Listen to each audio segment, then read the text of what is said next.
Hello everyone. तो आज हम पढ़ने के लिए जा रहे हैं इलेक्ट्रिक चार्जेस इन फील्ड का लेक्चर नंबर 12। आज का लेक्चर जो है मोस्ट इम्पॉर्टेंट होने वाला है क्योंकि सीबीएसई में पर ईयर इससे रिलेटेड एक न्यूमेरिकल क्वेश्चन आता ही है। ओके, तो इसको आज हम पढ़ने के लिए जा रहे हैं। तो हमारा आज का टॉपिक क्या है? फोर्सेस बिटवीन मल्टीपल चार्जेस, या फिर इसको हम कहते हैं principal of superposition of electric forces, okay, और इलेक्ट्रोस्टैटिक फोर्सेस। अब ये क्या होता है इसकी डेफिनेशन हम बाद में देखेंगे। इसके पहले हम क्लियर करते हैं कि प्रिंसिपल ऑफ सुपरपोजिशन या फिर फोर्सेस बिटवीन मल्टीपल चार्जेस क्या होता है। ओके, तो कंसिडर कर लेते हैं कि हमारे पास यहाँ पर एक पॉइंट चार्ज है। ओके, एक पॉइंट चार्ज ले लिया हमने कैपिटल Q। अब इसके आसपास एक यहाँ पर चार्ज है Q1, एक यहाँ पर चार्ज है Q2, एक यहाँ पर चार्ज है Q3, इसी टाइप से एक यहाँ पर चार्ज है Q4। अब Q1 इस पर एक फोर्स अप्लाई करेगा, ये इस पर एक फोर्स अप्लाई कर रहा है। कितना फोर्स अप्लाई कर रहा है? तो कंसिडर कर लेते हैं कि F1 फोर्स अप्लाई कर रहा है। इसी टाइप से Q2 भी इस पर एक फोर्स अप्लाई करेगा। Like charges repel to each other, like charges repel to each other. ये भी इस पर एक फोर्स अप्लाई करेगा, ये इस पर एक फोर्स अप्लाई करेगा। कंसिडर कर लेते हैं कितना फोर्स अप्लाई कर रहा है, F2 इस डायरेक्शन में। इसी टाइप से Q3 भी इस पर एक फोर्स अप्लाई करेगा। कितना फोर्स अप्लाई कर रहा है? कंसिडर कर लीजिए F4। इसी टाइप से Q3 F3 फोर्स अप्लाई करेगा। इसी टाइप से Q4 भी इस पर एक फोर्स अप्लाई करेगा। कितना? F4। तो सारे के सारे चार्जेस इस पर क्या करेंगे? फोर्स अप्लाई करेंगे। तो इस कंडीशन पर इस पर नेट फोर्स क्या हो जाएगा? तो हम इसके लिए नेट फोर्स निकालने के लिए हम वेक्टर अलजेब्रा का यूज करते हैं, जिसमें हम इसका वेक्टर एडिशन निकालते हैं। मीन्स ये Q1 इस पर एक फोर्स अप्लाई करेगा इस डायरेक्शन में, Q2 भी एक अप्लाई करेगा, Q3 भी, Q4 भी। तो इस पर जो रिजल्टेंट फोर्स लगेगा F, वो किसके इक्वल होगा? इन सभी के वेक्टर सम के इक्वल होगा। Means F1 plus F2 plus F3 plus F4। Okay, अगर दो पार्टिकल से इसी बात को हम समझें कि एक चार्ज यहाँ पर Q है, इस पर एक चार्ज यहाँ पर Q1 है और यहाँ पर एक सेकेंड चार्ज है Q2। Q1 इस पर एक फोर्स अप्लाई करेगा, ये दोनों पॉजिटिव हैं इसलिए एक दूसरे को रिपेल करेंगे, तो ये इस पर इधर फोर्स अप्लाई करेगा। इसी टाइप से ये भी दोनों क्या हैं? पॉजिटिव हैं, तो ये भी क्या करेगा? एक दूसरे को रिपेल करेंगे। तो ये जो है फोर्स किधर लगाएगा? इस डायरेक्शन में लगाएगा। F1 लग रहा है इस डायरेक्शन में, F2 इस डायरेक्शन में लग रहा है। तो दोनों का रिजल्टेंट किधर लगेगा? दोनों का जो रिजल्टेंट रहेगा इन दोनों के इंटरसेक्टिंग पॉइंट से क्या होगा? पास होगा। क्योंकि हमने वेक्टर अलजेब्रा 11th में पढ़ा है कि अगर दो वेक्टर्स हैं, ठीक है, तो वो अगर दो पैरेललोग्राम की दो साइड्स पे अगर अटैच हैं तो उन दोनों का जो रिजल्टेंट रहेगा वो उन दोनों के इंटरसेक्टिंग पॉइंट से क्या होता है? पास होता है। तो ये जो रहेगा इसका क्या रहेगा? रिजल्टेंट रहेगा या नेट फोर्स रहेगा। क्लियर है? तो अगर हमारे पास बहुत सारे चार्जेस हैं, वो सभी आपस में एक दूसरे पर क्या करते हैं? फोर्स अप्लाई करते हैं। कोई जरूरी नहीं कि सभी इस पर अप्लाई कर रहे हैं, इस पर भी ये भी अप्लाई कर रहा है, ये भी अप्लाई कर रहा है, ये भी फोर्स अप्लाई कर रहा है और ये भी फोर्स अप्लाई कर रहा है। बट अगर हमें पूछा है कि एक पर्टिकुलर पर इस पर कितना फोर्स लग रहा है, तो हम क्या करेंगे? इस पर इसके कारण फोर्स निकाल लेंगे, इस पर इसके कारण निकाल लेंगे, इसके कारण उसके कारण निकाल लेंगे और लास्ट में सबका क्या कर लेंगे? वेक्टर सम कर लेंगे। क्लियर है? तो ये होता है principle of superposition of electrostatic forces. Clear है? तो हम इसको डिफाइन कर सकते हैं, when a number of charges are interacting the total force on given charge. ठीक है, गिवन चार्ज कोई सा भी आपको दिया हुआ रहेगा, ठीक है, ये वाला किस पर?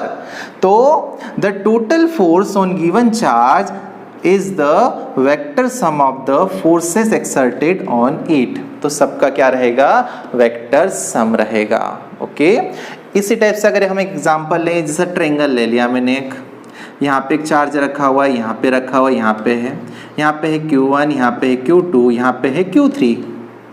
अब आपको पूछ लिया, देखिए इसमें आप देखिए कि यहाँ पर Q1 इस पर अप्लाई कर रहा है फोर्स, Q1 इस पर भी अप्लाई कर रहा है, इसी टाइप से Q3 इस पर भी अप्लाई कर रहा है, इस पर भी अप्लाई कर रहा है, Q2 इस पर भी अप्लाई कर रहा है, इस पर भी अप्लाई कर रहा है, सभी एक दूसरे पर अप्लाई कर रहे हैं। बट आपको पूछेंगे कि Q1 पर नेट फोर्स कितना है, Q1 चार्ज पर नेट फोर्स कितना है, तो हम क्या करेंगे, पहले Q2 के कारण इस Q1 पे फोर्स जितना हो रहा है उसकी वैल्यू निकाल लेंगे, फिर Q3 Q1 पर कितना फोर्स अप्लाई कर रहा है उसकी वैल्यू निकाल लेंगे, और फिर इन दोनों का क्या निकाल लेंगे, रिजल्टेंट निकाल लेंगे। मीन्स इन दोनों का वेक्टर सम कर देंगे, वेक्टर एडिशन कर देंगे।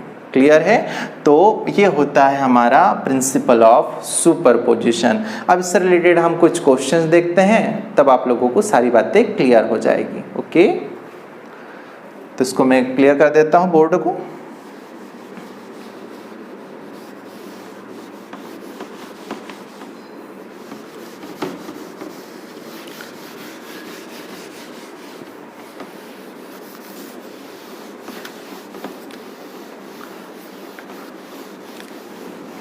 अब इसी पर बेस्ड हम एक क्वेश्चन करते हैं, तो देखते हैं क्या क्वेश्चन है।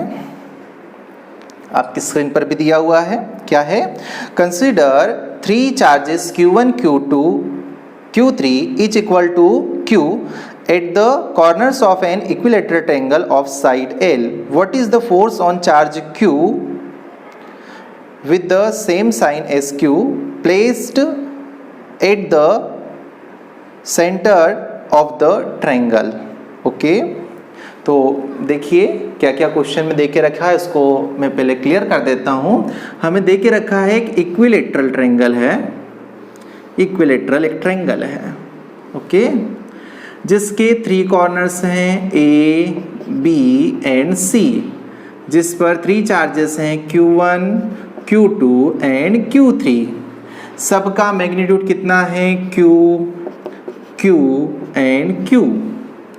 अब इसके सेंटर पर एक चार्ज रखा हुआ है, एक चार्ज है जिसकी वैल्यू कितनी है, कैपिटल Q है, और इस Q का जो साइन है वो इनके साइन के ही क्या है, इक्वल है। मीन्स इस पर जो चार्ज है Q पर मीन्स पॉजिटिव, तो इस पर भी कौन सा चार्ज है, पॉजिटिव। तो इस Q पर हमें क्या करना है, नेट चार्ज निकालना है, सॉरी इस Q पर हमें क्या करना है, नेट फोर्स की वैल्यू निकालनी है। ओके, तो नेट फोर्स ऑन Q हमें क्या करना है, फाइंड करना है।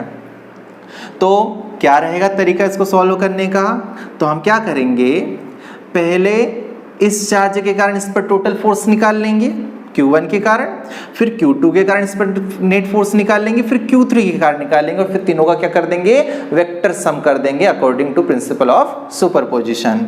ओके, तो हम स्टार्ट करते हैं, इस पॉइंट को हम ले लेते हैं O। ओके, अब यहाँ से यहाँ तक कि हमें क्या करनी है, डिस्टेंस निकालनी पड़ेगी, क्योंकि हमारे फॉर्मूले में डिस्टेंस की भी वैल्यू रहती है। इसी टाइप से यहाँ से यहाँ तक की भी वैल्यू निकालनी पड़ेगी, और इस वैल्यू को भी हमें फाइंड करना पड़ेगा। ओके, तो पहले हम किसके लिए निकाल लेते हैं, Q1 के कारण, QA पर, ठीक है, इस Q पर फोर्स, तो F1, इसको हम F1 नाम दे देते हैं कि ये इस पर कितना फोर्स अप्लाई कर रहा है। तो फॉर्मूला क्या है, 1/4πε0 Q1 Q2, Q1 means Q, Q2 means Q by R square means OA square, या A से O तक AO स्क्वायर। ये बात क्लियर हुई आपको? ये जो पॉइंट A पर जो चार्ज है इस पर कितना फोर्स अप्लाई कर रहा है, पहले ये निकाल लेते हैं हम। तो क्या हो जाएगा, F1 = 1/4πε0 QQ by AO square. Okay, ये डिस्टेंस है, कूलम्ब्स लॉ से हमने ये वैल्यू रखी यहाँ पर। अब इसी टाइप से ये इस पर कितना फोर्स अप्लाई कर रहा है, तो F2 = 1/4πε0 Q1 Q2। तो इस पर चार्ज कितना है, Q है, और इस पर कितना है Q है बाय आर स्क्वायर, तो B से O, BO स्क्वायर। ओके, इसी टाइप से ये इस पर कितना फोर्स अप्लाई कर रहा है, तो F3 इक्वल्स टू 1/4πε0, इस पर चार्ज कितना है Q, इस पर कितना है Q by R square means CO square. तो अब हमारे पास F1, F2 और F3 की वैल्यूज आ गई। अब इनको देखिए थोड़ा ध्यान से, 1/4πε0, 1/4πε0, 1/4πε0, Q Q Q Q Q Q, सभी में क्या है, कॉमन है। और अगर AO, BO और CO, AO, BO और CO तीनों की वैल्यू आप देखो, AO, BO और CO तीनों की वैल्यूज क्या है, सेम है। मीन्स F1, F2 और F3 तीनों की वैल्यू क्या हो गई है, इक्वल हो गई है। F1 equals to F2 equals to F3, तीनों वैल्यू इक्वल है।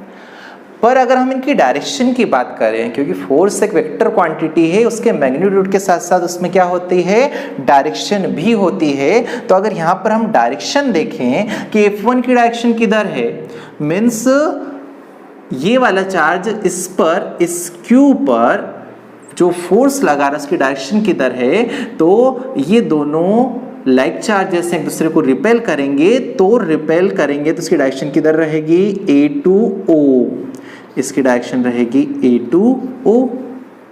ओके, ये यूनिट वेक्टर है इसलिए मैं यहाँ पे यूनिट वेक्टर लगा देता हूँ।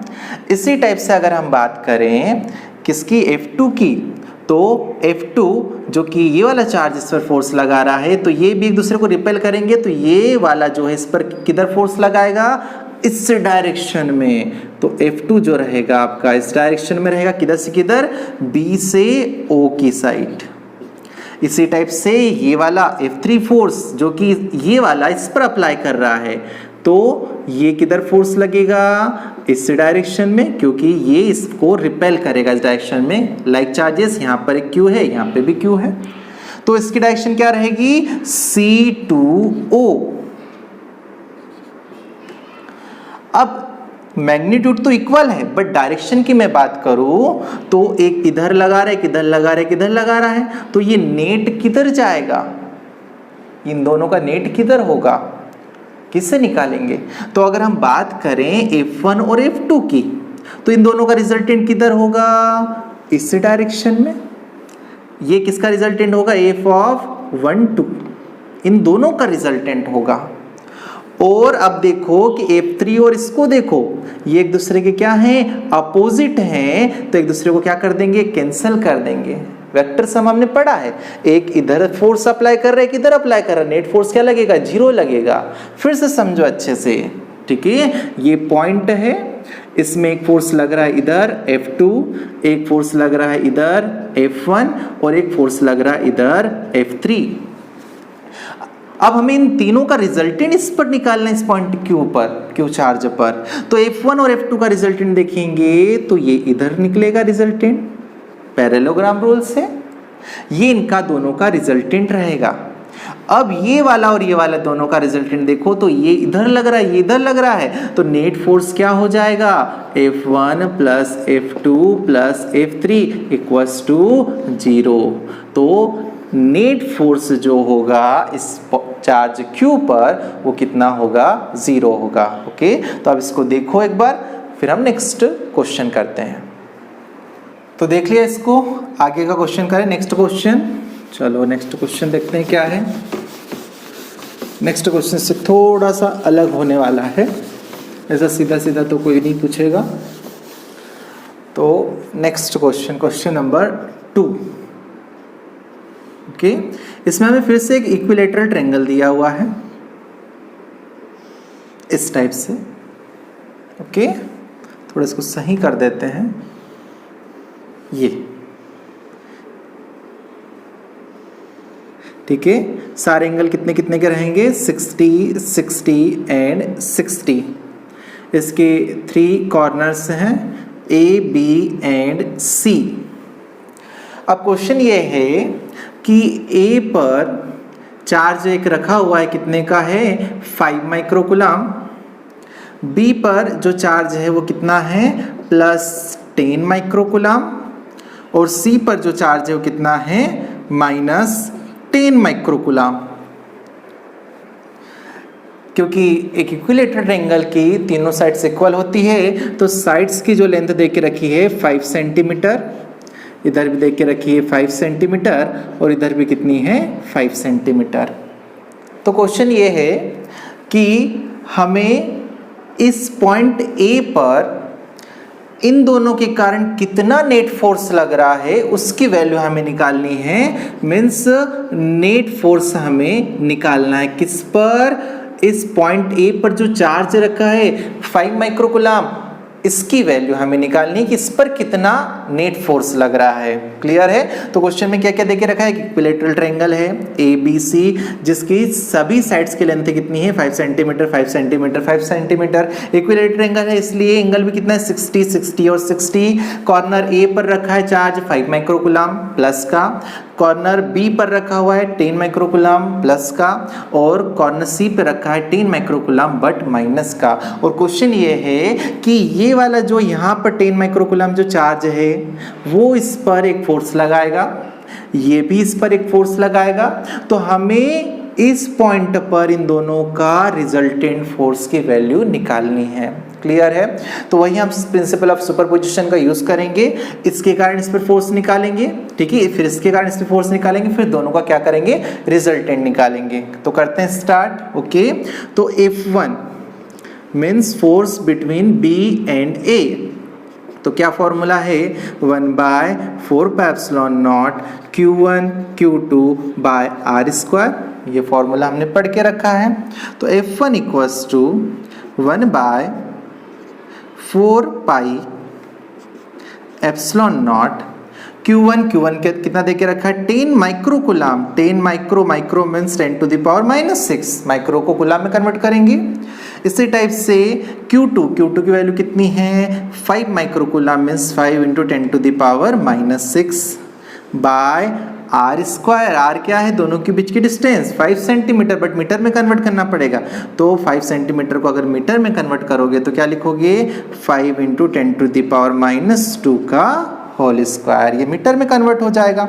अब इसको हम सॉल्व करते हैं, तो F1 इक्वल्स टू 1/4πε0 की वैल्यू कितनी होती है 9 into 10 to the power 9 into 10 into 10 to the power -6 into 5 into 10 to the power -6।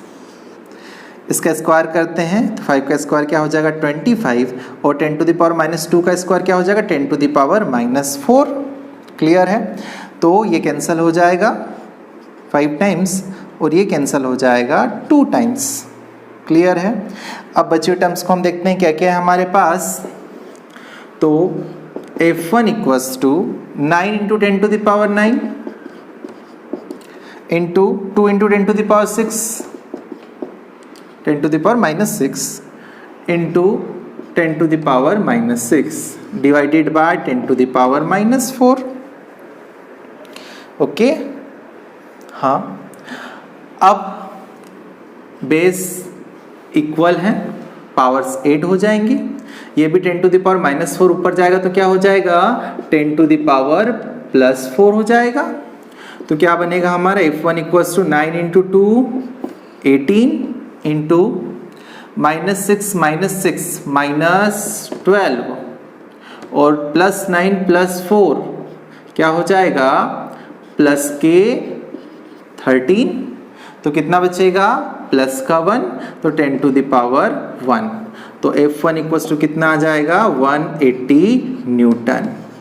ये F1 आ गया, मीन्स ये इस पर कितने का फोर्स लगा रहा है 180 न्यूटन का। डायरेक्शन क्या रहेगी, तो ये दोनों प्लस प्लस क्या करेंगे दूसरे को रिपेल, तो ये इसको उधर क्या करेगा फोर्स लगाएगा, तो F1 जो रहेगा उसकी डायरेक्शन ये इस टाइप से रहेगी। यहाँ पर कितना चार्ज है 1/5 माइक्रोकुलाम का। ओके, क्योंकि हमें पता है फोर्स की डायरेक्शन किधर रहती है, जो दोनों चार्ज को जो लाइन ज्वाइन कर रहे हैं उसके अलोंग फोर्स की डायरेक्शन रहती है। अब ये इसको धक्का मारेगा तो इधर जाएगा, ये हमने F1 निकाल लिया। अब अगर हम F2 निकालें इसके और इसके बीच में, ठीक है, तो F2 इक्वल्स टू क्या होगा, फिर से वही formula 1/4πε0 Q1 Q2 by R square. तो तो F2 इक्वल्स टू फिर से 9 into 10 to the power 9। Q1 कितना है हमारे पास, तो Q1 है ये हमारे पास -10 माइक्रोकूलम, बट आपको पता है मैग्नीट्यूड निकाल रहे हैं इसलिए हम साइन नहीं ले रहे हैं, तो क्या हो जाएगा 10 इंटू 10 टू द पावर -6। और Q2 कितना है 5 into 10 to the power -6 by R²। R कितना है 5 centimetre means 5 into 10 to the power -2 का होल स्क्वायर। फिर से वही की वही टर्म आ गई, इसको सॉल्व करेंगे तो F2 भी कितना आ जाएगा 180 न्यूटन। क्लियर है। पर अब हम डायरेक्शन देखें कि 180 न्यूटन किधर लग रहा है, इसके और इसके बीच में, तो ये है नेगेटिव और ये है पॉजिटिव, तो ये इसको क्या करेगा अपनी साइड अट्रैक्ट करेगा। ठीक है, तो अब जो डायरेक्शन रहेगी F2 की इधर रहेगी, ये F2। ठीक है, आपको समझ में आ गया, मैग्नीट्यूड ले रहे हैं पर यहाँ पे माइनस है तो हमें पता चल गया कि इसकी डायरेक्शन इधर रहेगी, अपोजिट रहेगी। क्लियर है। तो यहाँ पर हमने मैग्नीट्यूड लिया था इसलिए माइनस यहाँ पे सिंबल नहीं लिया, पर डायरेक्शन हमें पता चल गई इधर है। क्लियर है, क्योंकि एक दूसरे को क्या करेंगे अट्रैक्ट करेंगे। अब F1 आ गया 180 न्यूटन, ये 180 न्यूटन, F2 भी कितना आ गया 180 न्यूटन, बट हमें रिजल्टेंट निकालना है इन दोनों का। ठीक है, कि रियल में जाएगा किधर, तो हम रिजल्टेंट किससे निकालते हैं, तो पैरेललोग्राम बन रहा है, देखो ये पैरेललोग्राम बन रहा है। ठीक है, तो पैरेललोग्राम बन रहा है तो एक ये साइड रही एक ये साइड रही, दो वेक्टर्स हैं, तो हमें पता है इस रूल के अकॉर्डिंग इन दोनों का रिजल्टेंट जो रहेगा इन दोनों के इंटरसेक्टिंग पॉइंट से पास होगा और ये रहेगा आपका नेट फोर्स।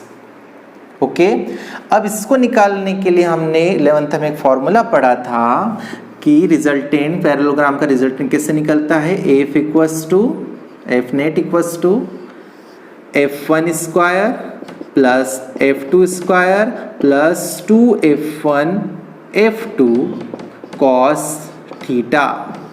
ये फॉर्मूला याद होगा, दो वेक्टर थे याद होंगे आपको, वेक्टर ए और वेक्टर बी, और उन दोनों का जो रिजल्टेंट रहता था उसका फॉर्मूला रहता था root A square plus B square plus 2ab cos theta. Okay, तो हम वैल्यूज पुट करते हैं। F1 स्क्वायर, F1 की वैल्यू 180 है तो 180 का square plus F2 square means फिर से 180 का स्क्वायर प्लस 2F1 180 F2 फिर से 180 इंटू कॉस थीटा। अब थीटा देखो, थीटा कहाँ किसके किसके बीच में, तो जो थीटा बनता है वो F1 और F2 के बीच वाला रहता है, 11th में हमारा पड़ा हुआ है। तो F1 और F2 के बीच का थीटा, ये वाला थीटा, ये वाला थीटा कितना होगा थीटा, तो देखो एक थ्योरम आती है बाइनोमियल थ्योरम, जिसके अकॉर्डिंग क्या रहता है कि जो एक्सटर्नल एंगल रहता है वो दो इंटरनल एंगल के सम के क्या होता है इक्वल होता है। ठीक है, ये एक्सटर्नल एंगल दिख रहा होगा, ये दो इंटरनल एंगल के सम के इक्वल होगा, मीन 60 प्लस 60 ये कितना बनेगा 120, तो cos 120 cos 120। ओके, तो आप देखते हैं क्या आता है आंसर, Fn इक्वल्स टू 180 का square plus 180 square plus 2 into 180 into 180 square. Okay, और cos 120 की वैल्यू होती है -1/2, ये 1/2 वैल्यू हो जाएगी। अब देखो 180 स्क्वायर कॉमन निकाल लेते हैं, तो 180 का स्क्वायर यहाँ पे क्या बचेगा 1 प्लस यहाँ पे क्या बचेगा 1 प्लस 2 इंटू -1/2, 2 से 2 कैंसिल हो जाएगा। ठीक है, F net equals to 180 square बाहर आएगा तो 180 हो जाएगा, रूट अंदर क्या बचेगा 1 प्लस 1 2 और यहाँ पे -1, तो Fn इक्वल्स टू 180, 2 - 1 1 और इसका रूट करेंगे 1 ही आएगा, तो इसका क्या आ जाएगा आंसर 180 न्यूटन। क्लियर है, तो इन दोनों का जो रिजल्टेंट रहेगा वो कितना रहेगा 180 न्यूटन। तो इस टाइप से क्वेश्चन को हमने सॉल्व किया। अब इसका एक और फॉर्म आता है स्क्वायर में निकालने के लिए, तो नेक्स्ट क्वेश्चन हम वो देखेंगे। इसके पहले आप इसको देखिए एक बार। तो इसको देख लिया। अब नेक्स्ट टाइप सी जो कि स्क्वायर के फॉर्म में पूछा जाता है उसको हम क्लियर करते हैं। ओके, वो इससे थोड़ा सा लेवल का है, बट आपको मैक्सिमम टाइम ट्रायंगल और स्क्वायर से ही पूछे जाते हैं क्वेश्चंस, तो आप लोगों को आने चाहिए। ओके, तो थर्ड नंबर का टाइप हम देखते हैं। आप स्क्रीन पर क्वेश्चन देख सकते हैं, क्या देख के रखा है मैं पढ़ के बता देता हूं आपको। Okay, 4 equal point charges each 16 microcoulomb are placed on the four corners of a square of side 0.2 meter. Calculate the force on any one of the charge. Okay, हमें एक स्क्वायर दे के रखा है, ये स्क्वायर है, उसके 4 कॉर्नर्स हैं, एक है A, एक है B, एक है C और एक है D। ठीक है, ये D, और इसकी जो साइड्स हैं उसकी लेंथ कितनी देके रखी है 0.2 मीटर। 0.2 मीटर, इधर भी 0.2 मीटर, यहाँ पर भी 0.2 मीटर और यहाँ पर भी क्या रहेगा 0.2 मीटर। ओके, अब ABCD सभी कॉर्नर्स पे चार्ज रखा है, कितना रखा है 16 माइक्रोकूलम, मतलब सभी कॉर्नर्स पे कितना कितना रखा 16 microcoulomb, 16 microcoulomb, 16 microcoulomb, 16 microcoulomb. Clear है? तो हमें किसी एक कॉर्नर पर जो चार्ज रखा है उस पर नेट फोर्स की वैल्यू निकालनी है। ठीक है, तो कोई भी एक कॉर्नर ले लीजिए, कंसिडर कर लीजिए कि D, इस कॉर्नर पर नेट फोर्स कितना लग रहा है उसकी वैल्यू हमें निकालनी है। तो सभी कॉर्नर्स पे कितना कितना चार्ज रखा है, इस पर भी 16 माइक्रोकूलम, इस पर भी कितना है 16 माइक्रोकूलम और इस पर भी कितना है 16 माइक्रोकूलम।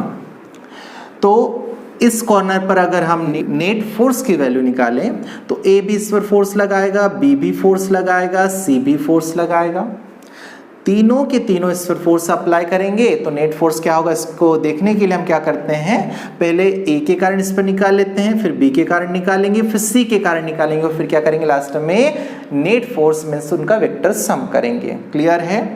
तो पहले हम निकाल रहे हैं force on corner D due to A means F1। ठीक है, इसके कारण इस पर तो क्या फॉर्मूला रहेगा 1/4πε0 Q1 Q2 by R square। F1 equals to 1/4πε0 means 9 into 10 to the power 9। Q1 इस पर कितना चार्ज है 16 microcoulomb means 10 to the power -6। Q2 कितना है, Q2 की वैल्यू भी कितनी है 16 into 10 to the power -6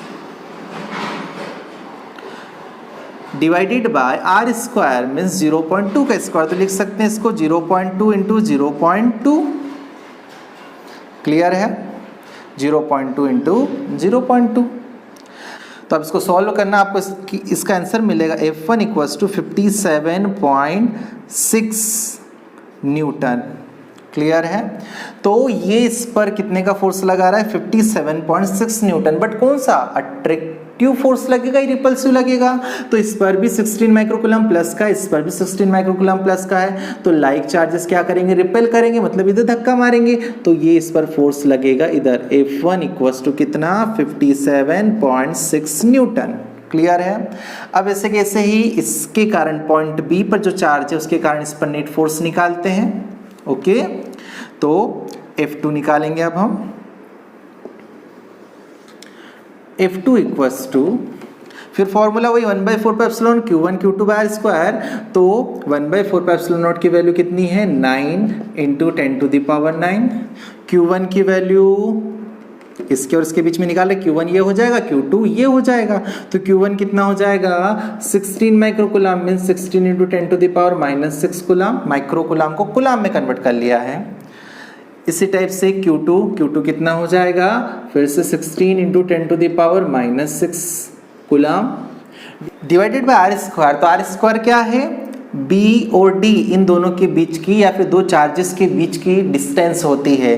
तो इन दोनों के बीच की डिस्टेंस क्या है, तो पाइथागोरस थ्योरम के अकॉर्डिंग यहाँ पे 90 का एंगल बन रहा है, इसलिए हम पाइथागोरस थ्योरम का यूज कर सकते हैं। पाइथागोरस थ्योरम के अकॉर्डिंग क्या होता है, hypotenuse square equals to base square plus perpendicular square, और हाइपोटेनस स्क्वायर है, स्क्वायर हटेगा तो इधर क्या लग जाएगा, रूट लग जाएगा। क्लियर है। तो हाइपोटेनस की वैल्यू क्या होगी, root base square plus perpendicular square. तो यहाँ पे हम वैल्यू पुट करते हैं, ठीक है। दोनों के बीच की डिस्टेंस की कितनी हो जाएगी, रूट 0.2 का स्क्वायर प्लस 0.2 का स्क्वायर और इस पूरे का स्क्वायर, क्योंकि फॉर्मूले में क्या है, आर स्क्वायर है, तो स्क्वायर से ये रूट क्या हो जाएगा, कैंसल। तो F2 इक्वल्स टू हो जाएगा 9 into 10 to the power 9 into 16 into 10 to the power -6 into 16 into 10 to the power -6 divided by 0.2 का स्क्वायर प्लस 0.2 का स्क्वायर। तो सॉल्व करोगे तो आपको मिलेगा 28.8 न्यूटन, इसका आधा मिलेगा। क्लियर है। अब हम क्या करते हैं, ये F2 हमने निकाले, इसकी डायरेक्शन देखें तो ये एक दूसरे को क्या कर रहे हैं, ये एक दूसरे को ये भी रिपेल करेंगे, क्योंकि इस पे 16 माइक्रोकूलम, इस पे भी 16 माइक्रोकूलम। इसके कारण इस पे जो फोर्स लगेगा इसकी डायरेक्शन में, क्योंकि रिपल्सन का फोर्स लगेगा, तो ये इधर फोर्स लगेगा, कितना लगेगा, ये F2 लगेगा, इक्वल्स टू 28.8 न्यूटन। ओके इसी टाइप से हम F3 की वैल्यू निकालते हैं। F3 मीन्स इसके और इसके बीच में, पहले हमने इसके और इसके बीच में निकाला, अब इसके और इसके बीच में, और फिर इसके और इसके बीच में निकालेंगे।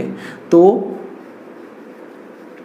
इसके और इसके बीच में निकालने के लिए जाएंगे तो हमारा फॉर्मूला फिर से वही 1/4 means 9 into 10 to the power 9 into Q1 कितना है, 16 microcoulomb, 16 into 10 to the power -6 coulomb में कन्वर्ट किया, और Q2 इस पर भी कितना है, 16 into 10 to the power -6 divided by R square. इन दोनों के बीच की डिस्टेंस कितनी है, 0.2 का स्क्वायर। ये फिर से वही आ जाता है हमारे, इसको सॉल्व करेंगे तो F3 इक्वल्स टू कितना आ जाएगा, 57.6 न्यूटन। इसकी भी डायरेक्शन देखो, फिर से इस पर 16 माइक्रोकूलम, इस पर भी 16 माइक्रोकूलम, दोनों कैसे हैं, लाइक चार्जेस हैं, एक दूसरे को क्या करेंगे, ये रिपेल करेंगे, तो ये इधर जाएगा, ये इस पर इस डायरेक्शन में फोर्स अप्लाई करेगा। ये रहेगा आपका F3 जो कि कितना आया है, 57.6 न्यूटन। क्लियर है। अब हमें तो ये तीन फोर्स मिल गए, बट रिजल्टेंट निकालना है। क्लियर है। तो रिजल्टेंट किससे निकालेंगे, इसको हम क्लियर करते हैं। तो पहले हम निकालेंगे F1 और F3 का रिजल्टेंट, F1 और F3 का रिजल्टेंट। तो एक वेक्टर F1 है, एक वेक्टर F3 है, और दोनों का रिजल्टेंट जाएगा इन दोनों के इंटरसेक्टिंग पॉइंट से इधर, मतलब कि, और ये क्या रहेगा, F(1,3). तो F(1,3) कैसे निकालेंगे, मीन दोनों का रिजल्टेंट। क्या फॉर्मूला है, root F1 square plus F3 square plus 2F1 F3 cos theta. अभी फॉर्मूला हमने देखा था इसके पिछले क्वेश्चन में। तो F(1,3) equals to root F1 square, F1 की वैल्यू है 57.6 का स्क्वायर, प्लस F3 स्क्वायर, इसकी वैल्यू भी कितनी है, 57.6 का square, plus 2F1 F3 cos theta. F1 और F3 cos थीटा, थीटा कितना है दोनों के बीच का, दोनों के बीच का 90 है, और cos 90 क्या हो जाएगा, 0। तो ये वाली पूरी टर्म हो जाती है 0। क्लियर है।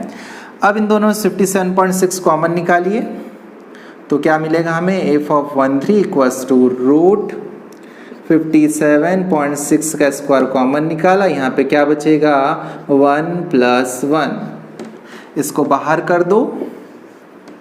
तो F(1,3) इक्वल्स टू 57.6 कॉमन आ गया, बाहर आ गया स्क्वायर का, ठीक है। तो अंदर क्या बचेगा, रूट 2 न्यूटन।